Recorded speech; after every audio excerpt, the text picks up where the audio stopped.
بسم الله الرحمن الرحيم الحمد لله رب العالمين اللهم صل وسلم وبارك على المبعوث رحمة للعالمين سيدنا وحبيبنا وقرة أعيننا قائد الغر المحجلين وشفيع المذنبين سيدي والدي آدم والفخر محمد بن عبد الله وعلى آله وأصحابه من والاه والسلام عليكم ورحمة الله وبركاته.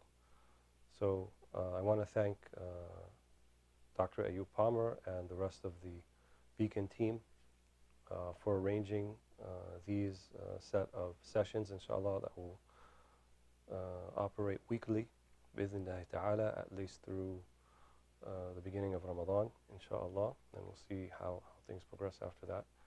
And the idea, as we have seen, and I know people may be zoomed out, if that's a term that people use now, since the pandemic began and all of the things that we've been seeing and our inability, unfortunately, to meet in person for the most part. And so it has also opened up an opportunity for these type of online meetings and sessions. And while they certainly can't replace being together in person and sohbah and companionship, we do what is possible and make do what Allah subhanahu wa ta'ala has facilitated for us. And inshallah, this is what kind of we're thinking about. So the topic that we have chosen, we entitled it Beautiful Islam, Bridging the Divide Between Spirituality and Religious Practice. And I thought about this title for a while, and I think perhaps we were inspired to choose it because we certainly do see a lot of ugliness or lack of beauty in many things. And human beings by nature, it's kind of something inherent within us, we tend to strive and be attracted towards beautiful things. And those things can be visual in nature, they can be auditory in nature, like beautiful sounds, music, so forth. Beautiful images. We also tend to be attracted to beautiful people, and not just in terms of the physical beauty, but also there's kind of an inner beauty that sometimes actually manifests itself outside of that physical beauty, outside of the inner beauty into a physical beauty. And the Arabs have a saying that says جبلت الناس وجبل الإنسان على إحسان من أحسن إليها أو حب من أحسن إليها. People tend to love or to do good to those who do good to them. And we find that our religion, Islam, though we may not see it, I would say, at first glance, certainly does put a emphasis on doing things beautifully. Right? Not just doing them, but doing them in the most beautiful way. So we find examples in the Quran. Whenever prayer is mentioned, for example, the Quran doesn't just say pray, doesn't say salli, but it talks about something called iqamat as-salah. Ya ayyuhalladhina amanu aqimu as-salah. So this iqama, you could say, is like saying, do the prayer beautifully, do it in the best possible way. And this iqama, right, it's an interesting word that Allah subhanahu wa ta'ala, obviously there's no better word to be used in this context, but then it becomes our path, our duty to think about, well, why this particular word and not another word? It didn't say, instead of aqimu as-salah, it could have said zayyinu as-salah or something like that, but it says aqimu as-salah. And in it, there's an indication, even if it's subtle, that it's something that should be done consistently, something that should be established, something that should be done uprightly, right? From qama yaqumu, which means to stand, or to, or the same verb that comes from that word, qawwama ash-shay, right? Taqweem, so to straighten it or to put it in its proper balance or proper position after it was not. So it's as if this iqamat as-salah is so much more than just the physical aspects of the prayer itself, right? The four integrals of the prayer, which are the standing part and the ruku', the bowing, and then the sujood, the prostrating, and then the sitting position. And those four particular positions actually reflect kind of the human condition. You know, we can be up, we can be down, we can be somewhere in between. And then, you know, the unit, we rise up once again. And so there's a lot of symbolism in that, and also I would say it's a beautiful type of symbolism that we see reflected even in just those two words, aqimus salah. So imagine if we were to think about the inherent beauty in all of the divine commandments and all of the divine prohibitions, and in all of the indications mentioned within the Quran and also within the Sunnah of things that we should consider, right? Where the Quran mentions وَاعْتَبِرُوا يَا أُولِي الْأَبْصَارِ, this atibar, right? To look at things introspectively, or I would even say look at things beautifully or perfectly or with ihsan, and not just look at things at face value. So this kind of the second part of the title, bridging the divide between spirituality and religious practice, indicates that there is a common notion that there is a divide between the two. And we sometimes tend to see people look at religious practice and find that there are things there that are not so beautiful.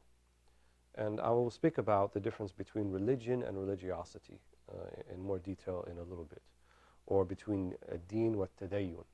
So the religion itself, or the set of principles and ethics and morals and teachings and so forth that comprise our understanding of Islam, versus our adoption and our putting into practice of those particular principles, ethics, morals, and so forth. So certainly there's a difference between the two. And when we conflate the two, this is then when people will say things about Islam or say things about the Prophet ﷺ and so forth that then will be regrettable. Not for our Prophet, not for us, but for them. It'll be regrettable later. But nonetheless, when they do so, it's often based upon what they perceive in the religious practice or the religiosity of some people who are affiliated with Islam.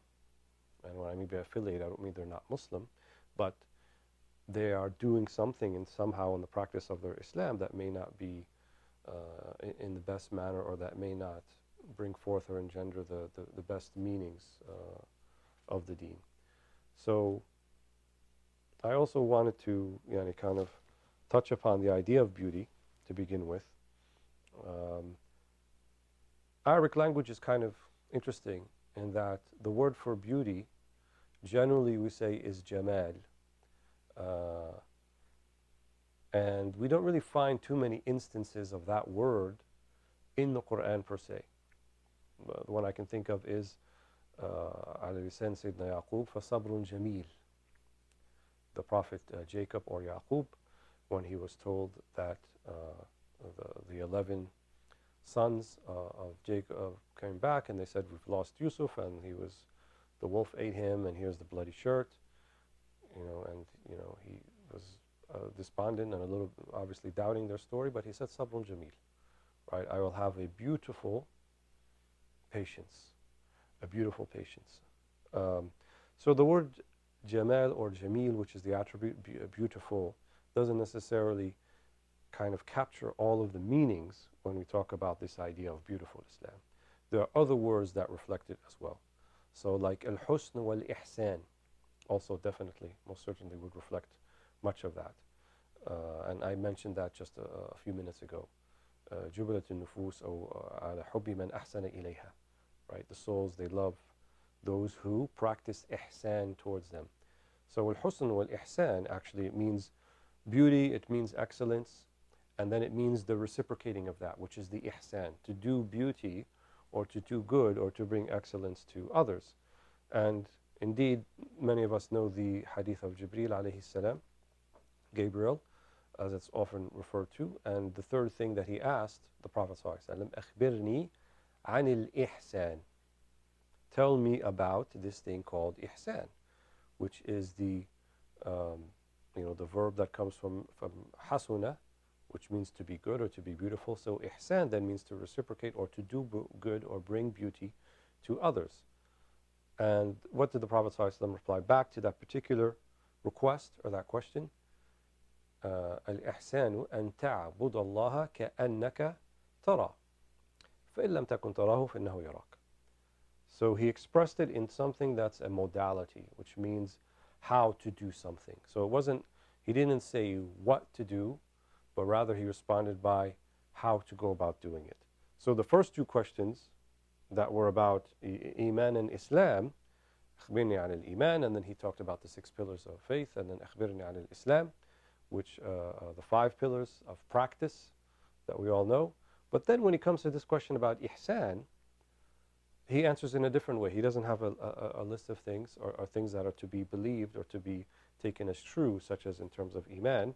Because when Iman, he talked about أن تؤمن بالله ورسوله وكتبه واليوم الآخر, and so forth. To believe in and tu'min, or to declare as true and real these things. Or when he said اخبرني عن الإسلام, الإسلام شهادة لا إله إلا الله وأن رسول الله وإقامة الصلاة وإيتاء الزكاة. So he listed, this إقامة الصلاة that we just talked about, to establish or to beautify the prayer, and إيتاء الزكاة, and to pay the zakah, and, Hajj and Ramadan and so forth. So there are things that are performed. But when it comes to this thing, Ihsan, the Prophet ﷺ mentions how to go about doing it. Ta'bud Allah. So it's to worship God. And even that word worship doesn't really capture the whole meaning of ubudiyyah. Right? Ta'bud, really it means to be in servitude to Allah subhanahu wa ta'ala. So to be in servitude to Allah subhanahu wa ta'ala, كَأَنَّكَ تَرَى. So be in servitude to God as if you see Him. And what's striking here, I think, is you have to use a bit of imagination to actually put that into practice. Right? Because we have what's called here in Arabic language كَافِ التشبيه, which means the language is telling you to do something like something, right? It's striking an example, a simile, as it were, in rhetoric. So the simile here is to worship God as if you see Him. If we go back to al-imaniyat, right, and talking about things about iman, one of the things that we know, or that we will talk about further, is that we can't see Allah in that sense. In other words, we can't see Him with our physical eyes, as it were, right now in the dunya, as things are. When Moses asked the same of God, أَرِنِي أَنظُرْ إِلَيْكَ, he asked him, let me look at you. How did Allah subhanahu wa ta'ala respond? قَالَ لَن تَرَانِي. He said, لَن تَرَانِي, you will not see me.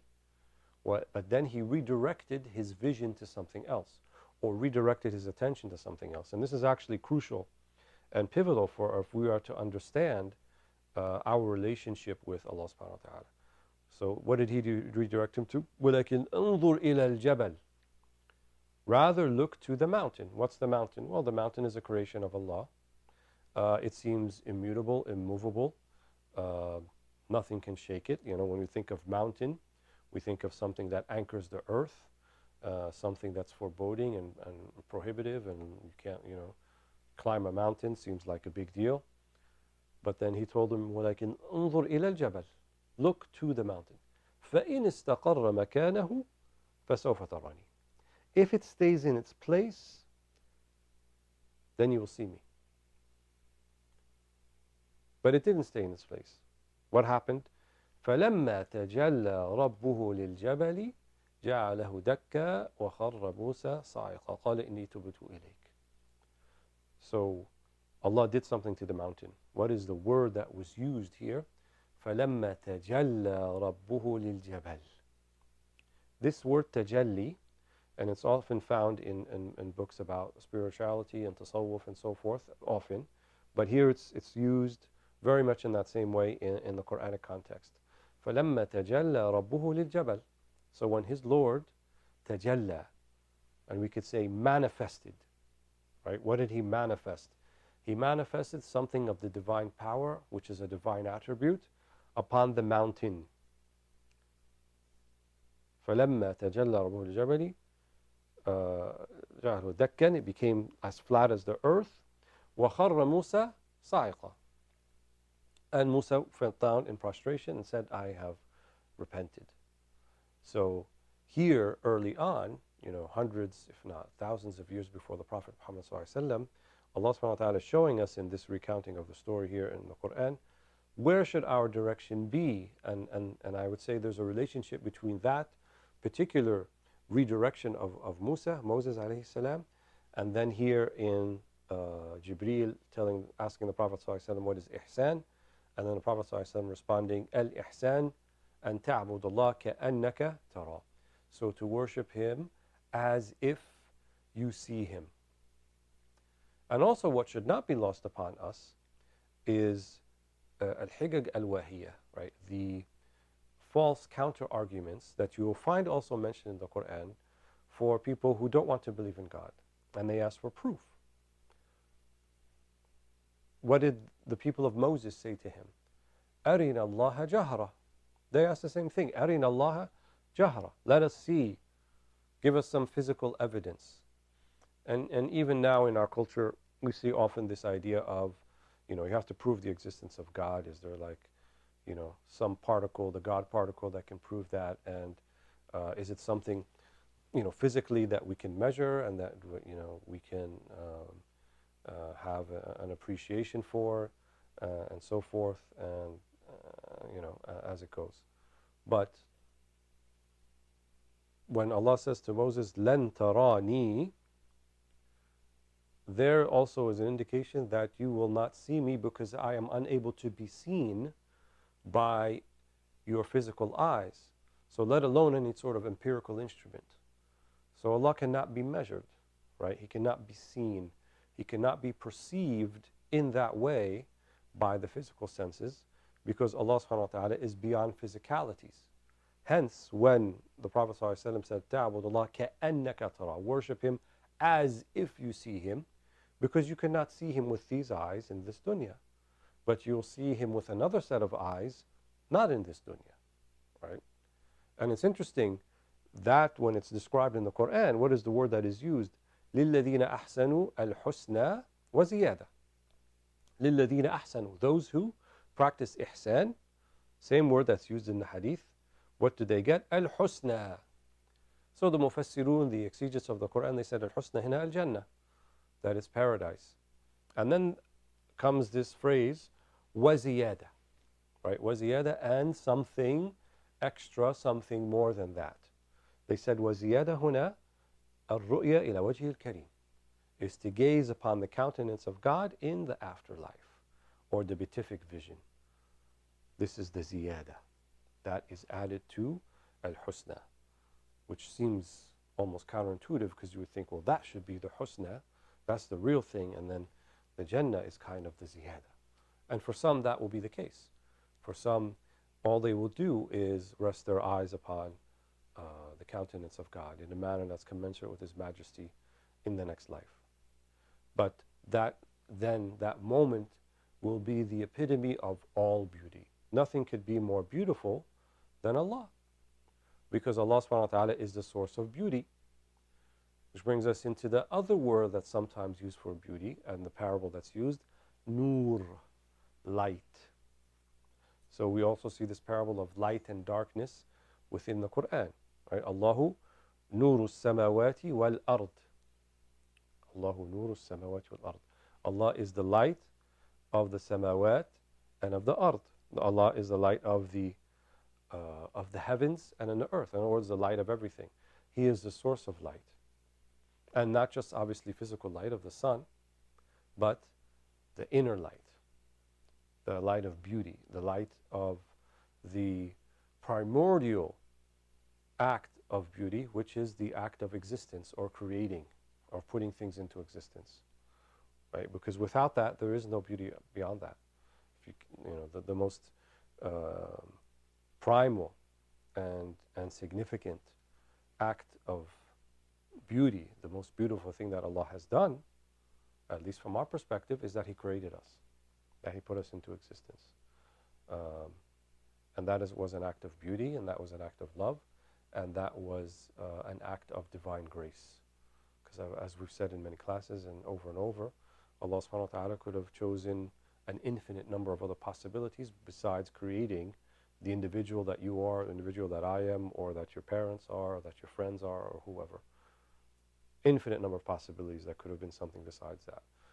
But it was the divine choice that Allah subhanahu wa ta'ala creates us, creates me, creates you, and that He made Muhammad sallallahu alayhi wa sallam our prophet. The hadith that's often mentioned in this regard, Allahu jamilun yuhibbul jamal. Allah is beauty and He loves beauty. Maybe the sana of the hadith is what they say, mutakallam fi, yani not the strongest of chains of transmission, but the meaning is true. Right? And when we say the meaning is true, that's an accepted way of kind of reconciling whatever problems are in the chain of transmission with what we take from the hadith. So the meaning being true, and then the possibility that the hadith is true. Allahu jameel yuhibbul jamal. So we can accept it upon that basis. Allah is beautiful, and He loves things that are beautiful. He loves things that exhibit beauty. So going back to, well, how do we manifest this beauty? Right? We understand that beauty can be husn, it could be goodness, or it could be excellence, it could be light as opposed to darkness. It can be auditory in nature, things that we listen to that we'll talk about a little bit further on. They could be visual in nature, but throughout Muslim history, we have seen that Muslims tend to produce very beautiful things and tend to do very beautiful things. That overarching kind of theme that we see.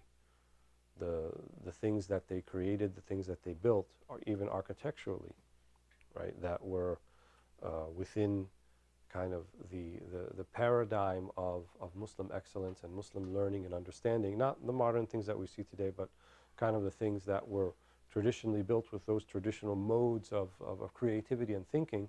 They tend to be quite beautiful, right? They tend to be quite pleasing. They tend to give a sense of what we say raha, and or of ease.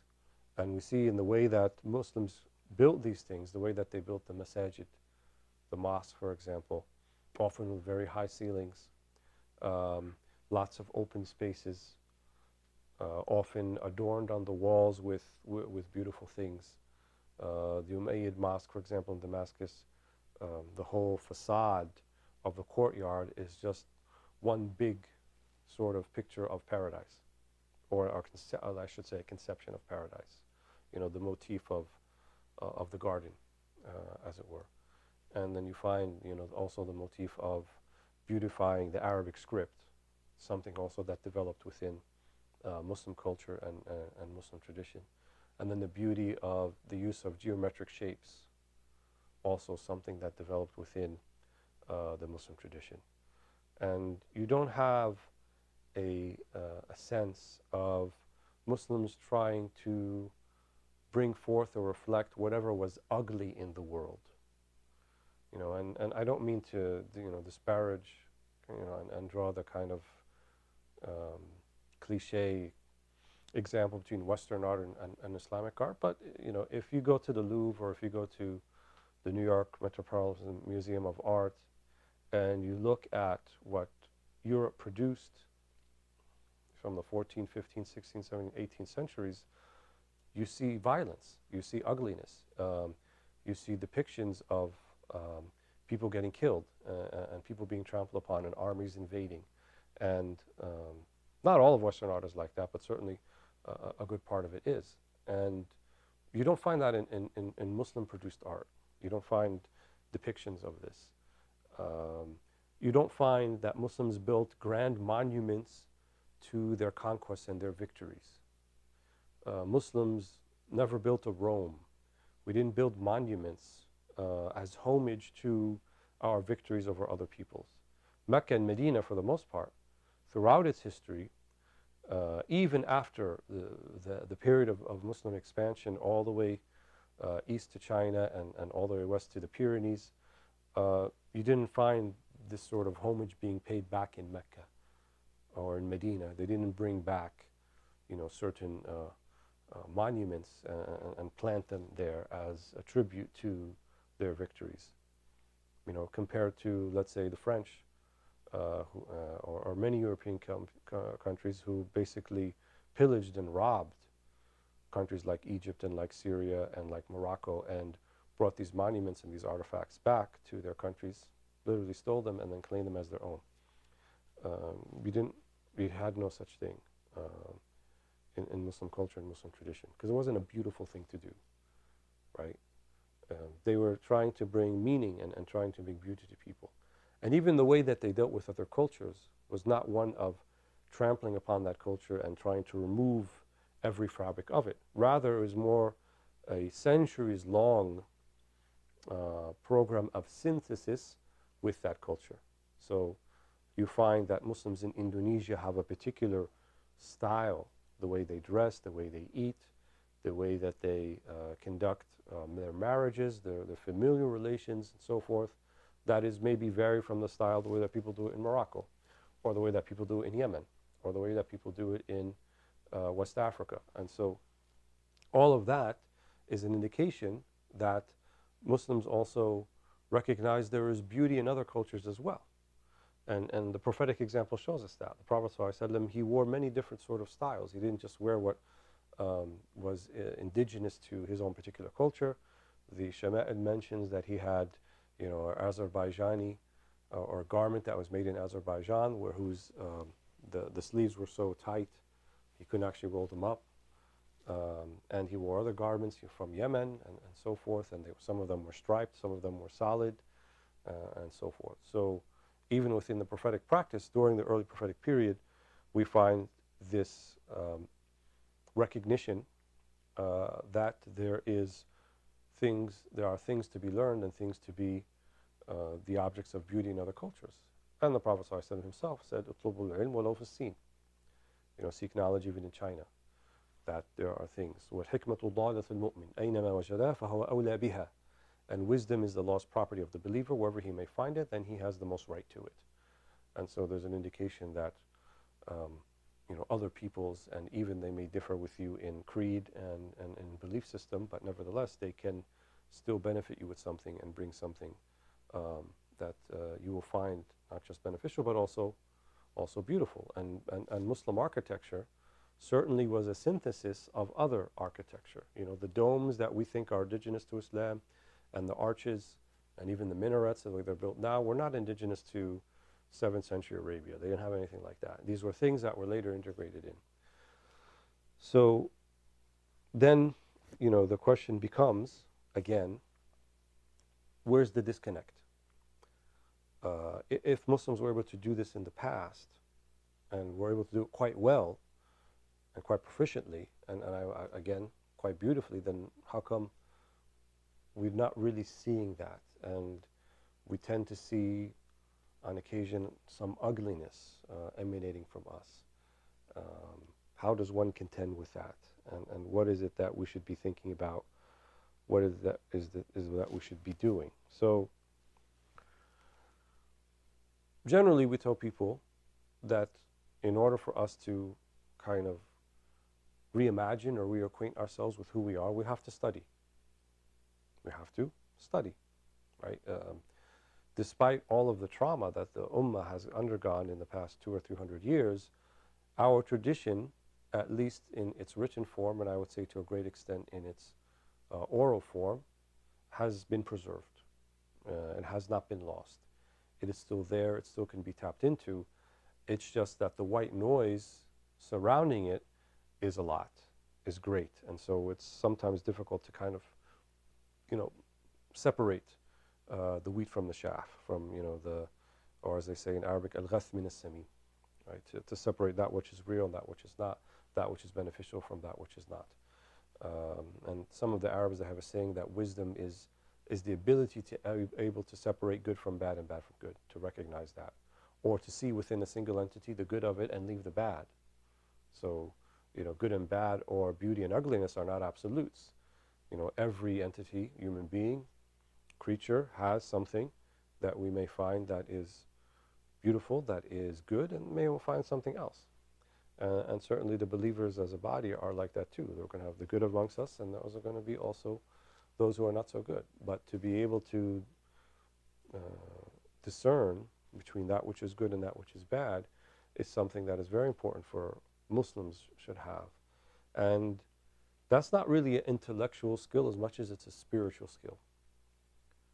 The Quran instructs us, إِن تَتَّقُوا اللَّهَ يَجْعَلْ لَكُمْ فُرْقَانًا وَيُكَفِّرْ عَنْكُمْ سَيِّئَاتِكُم. إِن تَتَّقُوا اللَّهَ, if you have taqwa of Allah, which is a spiritual thing, يَجْعَلْ لَكُمْ فُرْقَانًا. He will give you a furqan. And the furqan means that which is the ability or the adat, the tool, whatever it might be, a spiritual tool to help you separate the good from the bad and tell that which is from beautiful and that which is not. So again, in our course of study, if we are to embark on a course of study, how does one go about doing this?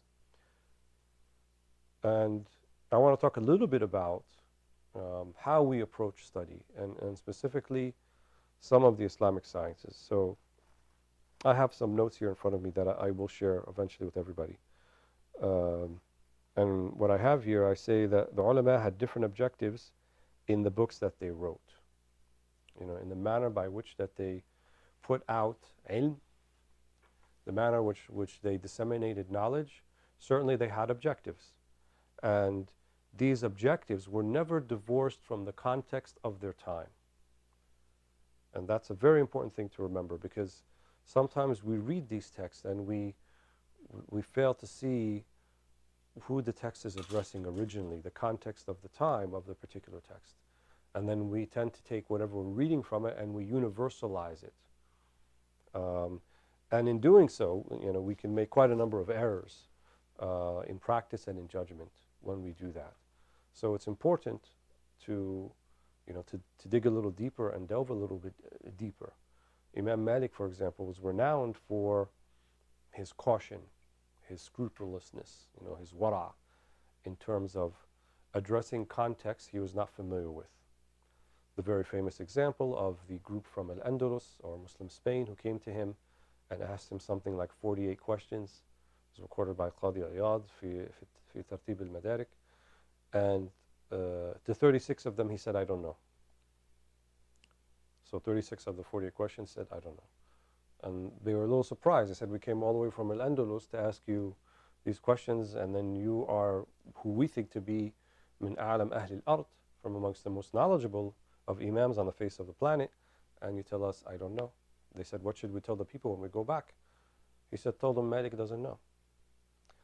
So the addendum to that story that's not always related is the companions of Malik, who have been with him for decades, sitting with him, studying with him, they said, we've heard you answer these questions before. You've addressed these questions before, but yet you told them, I don't know. He said, I don't know their context. They are going to leave. What if I see something other than what I told them right now? How am I ever going to find them? So they were aware of their particular context, and there was always this sort of act of kind of revising and never settling for your latest conclusion per se, and that you always have to kind of preface what you say, or at least at the end of what you say, to say Allahu A'lam. So the fuqaha were very careful, and they said Wallahu A'lam. And they were also very careful in how they spoke about what they think the Islamic opinion is about something. One of the striking things is just look at people's social media, or even some modern books that have been written, titles of lectures, and it'll say something like, Islam and this, or what does Islam say about that, and what does Islam say about this thing, and what's the Islamic opinion on this thing. Our predecessors didn't speak like this. They didn't say Islam says this or Islam says that. Malik would say Malik says this. Ash-Shafi'i would say Ash-Shafi'i says this. Abu Hanifa would say Abu Hanifa says this. Ahmad ibn Hanbal would say Ibn Hanbal Abu Abdullah says this. And in that, they're not actually pumping their ego. They're doing quite the opposite. They're saying, this thing that I believe to be the deen, that I believe to be the teachings of Muhammad sallallahu alaihi wasallam, as has been transmitted to us, this is my conclusion. So I'm attributing it to me, but it doesn't mean that it's infallible. And it doesn't mean necessarily that it's the only opinion or the only way to go about doing something. And again, bring back the example of Malik. He wasn't the only one, but a lot of the things that happened with Malik were recorded by his companions. One of the Abbasid Khulafa, either Abu Ja'far al-Mansur or Harun al-Rashid, said to him, I want to take your book Al-Muwatta. Al-Muwatta means the well-trodden thing, which is the most famous work of Malik, which was a book of both of jurisprudence and hadith. And he said, I want to take your book and I wanted to make it the state book. In other words, this will be practice at the exclusion of all others. And you would think, what an honor it might be for an imam to have his work kind of be the one that the empire uses and puts into practice at the exclusion of others. But Imam Malik forbade him. He said, no, I don't want that. He said, the Sahaba, the companions who had their way of interpreting and looking at the deen, they spread out and they went in different places. Yes, many of them remained in Medina, and that's primarily the school of Malik, looking at the school of Medina. But he said many of them traveled and went to other places, and it would be unfair and incorrect for us to take this book and to make it the book of the state and apply it to everybody, because they had different ways of doing things, and that's okay. I wrote in my my dissertation that I think another thing that Malik was thinking about is he didn't want the state getting involved in such affairs either, to get involved in the affairs of the ulama. They had their way of doing things, their traditional knowledge circles, and the way that they conducted them, and to have the state kind of get involved in this, he thought certainly that would have been a corrupting thing. Wallahu a'lam. So anyway, we have to look at the context of how these things have been taught. One of the things that is often we start with when we teach people is this subject called aqeedah, or matters of faith, or creed, sometimes usul al-din, sometimes referred to also as ilm al-kalam, right? Dialectic discourse, which then gives you an indication what they were writing about and why they were writing when they wrote it. So Imam al-Sha'rani, في الجواهر واليواقيت, which is a book about aqeedah and also about spirituality, he says the books of aqeedah and ilm al-kalam were not written primarily to lead to the knowledge of God for the person who's writing it, right? It's not so that they can, raise in degrees in their understanding of the divine, but rather it was written to dispel polemical misconceptions. So due to the plurality of thought that was tolerated and allowed from the early days of Islam, then there were people who came up with things that were very polemical and claiming things about their understanding of the teachings of Muhammad ﷺ that the majority of the learned rejected. And so they had to clearly make this plain and make this understandable for everybody. And so they wrote books to dispel these things. And then the manner by which they dispelled these things had to be a way that would be accepted by both themselves, obviously, and also the people that they were who were putting out these misconceptions that they wanted to dispel. So everybody is making istishhad with the Quran and the Hadith, right? Everybody's claiming the Quran says this or means that, and the Hadith means this or means that, but not that couldn't be just a common denominator between them. So they spoke in a language that was a polemical language that relied upon rational discourse, that was also heavily borrowed from the Greek tradition, the tradition of Socrates and the tradition of Aristotle and the tradition of Plato, taking that rhetoric and dialectical discourse and applying those principles in order to dispel what they deemed to be these misconceptions. And so they came up with terms that you won't find in the Quran and Sunnah. Sha'rani mentions like al-jawhar wal-ard, right? Jawhar, which is substance, and ard, which is attribute or accident. These are things that you won't find in the Quranic language. And in fact, he says that for most people, it's not really necessary to learn about all of these different mustalahat, right? These different terms that's found in a specific terminology of how some books of Aqidah, not all of them, but a certain number of them, speak about these issues. And he says, rather, you will find all of the Aqidah that you need and that will suffice you for your life in the Quran. The Quran has everything. فيه تبيان لكل شيء, right? It makes clear everything. So what could be more important than what we believe about Allah subhanahu wa ta'ala and what we know about Allah subhanahu wa ta'ala? What some of the later books of Aqidah did that didn't get too much into the polemics, books of like Jawhar al-Tawheed, Imam al-Laqani, and Al-Khari al-Bahiyya, Imam al-Dardir, that came in the latter period, beginning with the 15th, 16th century and onwards, of the Gregorian calendar, is just kind of list things of creed and not really get too much into the polemical things. But some of the earlier works, and even some of those later works like At-Taftazani and others, actually very much talked about these polemical issues. So I'm bringing this up because I think some people might be under the impression that, once we get our Aqidah down very well, then we'll be able to practice Islam and know, up from down and left from right and so forth. And I would say yes and no. Yes, definitely we need to have a basic understanding and a basic, affirmation of all the things that are real and all the things that the Quran mentions as being real, because they're not limited to that which you can perceive with our senses, obviously, but they go beyond that.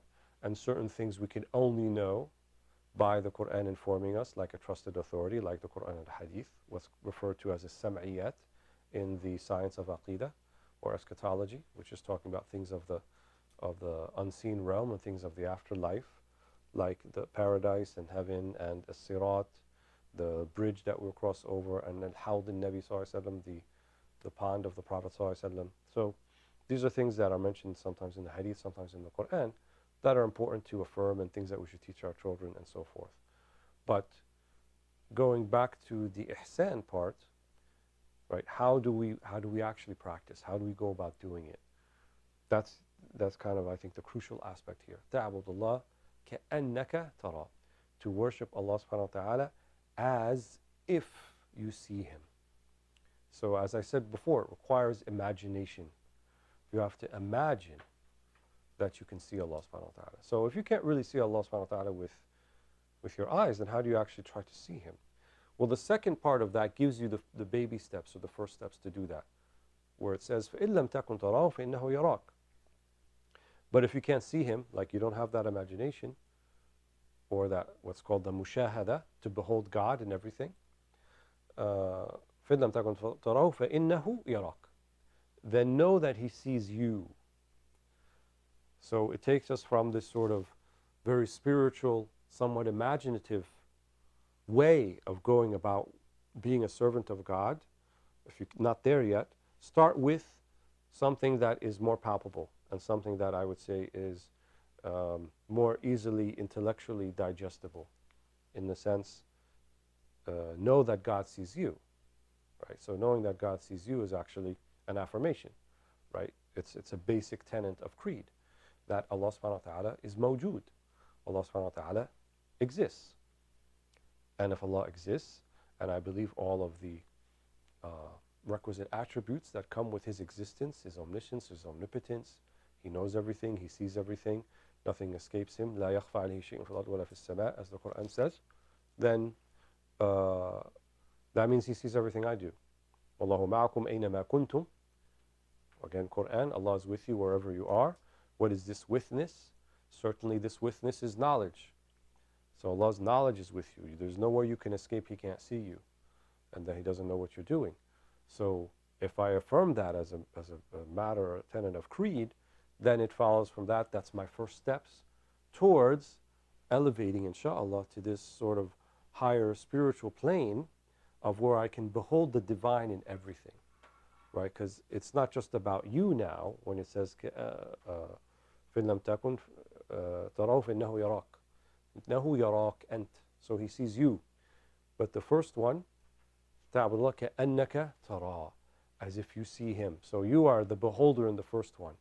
So you're beholding, or to shahid, right? To bear witness that there is the divine in everything. And this is the part, right, that requires a little bit of work, what we call riyada, right? Riyada means to mujahada, to strive and to struggle, because the thing that we fall back on most of the time is what our sensory perception tells us, right? This person did this to me and this person did that, and I think these things in front of me have a power of their own, when it's certainly from a matter of creed we know that they do not.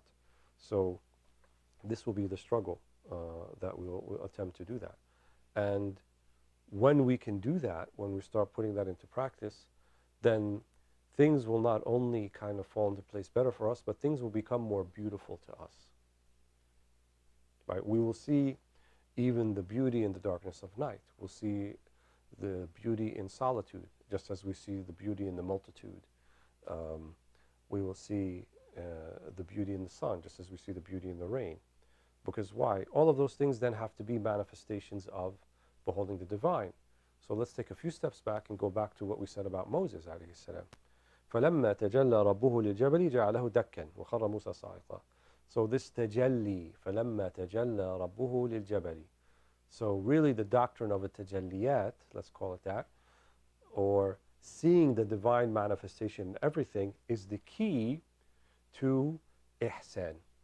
And I would say it's the key to this thing we call beautiful Islam. To see the divine in everything. Because if you see the divine in everything, what could possibly be ugly after that? Yes, there's going to be suffering, there's going to be evil, but that will never be divorced from seeing that Allah subhanahu wa ta'ala is the ultimate manifestor and author of all. And if He brings things out and manifests things that we find to be ugly, it's only so that we could raise our hands towards Him and ask Him to lift those things from us. And then our reaction and the manner that which we deal with that ugliness will render that which was ugly beautiful by manner of the way we deal with it. So we have the ability to take any situation, any adverse situation, however ugly, however insufferable it may seem, and we can make it beautiful. What did Sayyidina Ayub say? إِنِّي مَسَّنِيَ الضُّرُّ وَأَنْتَ أَرْحَمُ الرَّاحِمِينَ. إِنِّي مَسَّنِيَ الضُّرُّ. There's dur, there's harm. We've gotten very sick. But then what does he say after that? وَأَنْتَ أَرْحَمُ الرَّاحِمِينَ. Beauty. So very difficult situation for him. But then he says, أَنْتَ أَرْحَمُ الرَّاحِمِينَ. Or Jonah in the belly of the whale. Right? Sayyidina Yunus in the belly of the whale. What did he say? لا إله إلا أنت سبحانك إني كنت من الظالمين. لا إله إلا أنت. There is no God but you. Subhanak. Glory to me, glory to you. إني كنت من الظالمين. I certainly was among from those who made a mistake here or transgressed. Here, transgressed in the sense, not of a sin that is مؤاخذ بالشريعة, something that he did wrong, that is considered an ithim, but transgressed in terms of what was not